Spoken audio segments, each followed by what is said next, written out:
I learned so much about rhinos and the conservation and what it actually takes to protect them, from the intensive protection units to the security guards that, you know, hot, cold, morning, night, midnight, they are dedicated to these rhinos and putting in so much time and effort. I mean, it's unbelievable what you have done for the rhinos here and for your facility. Yeah, you know, you touched on a very important fact there. There's a lot of resources needed, you know, in this environment.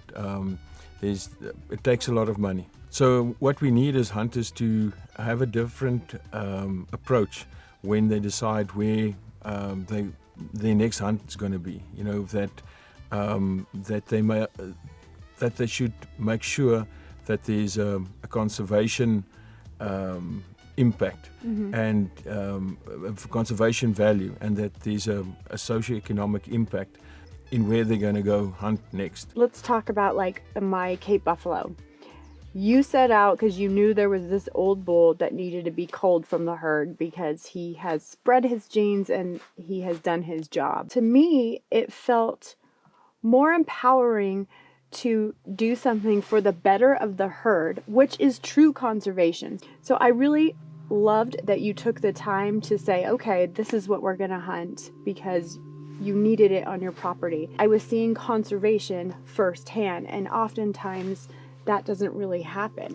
You know, never mind having that thrill of an exciting hunt like hunting Cape buffalo. If your hunt has a higher conservation value, you know, if you contributed to the management of the herd, you know, taking out selective animals that's past their production time, making that dollars available for conservation, I think then, you know, you can be proud of what you've done.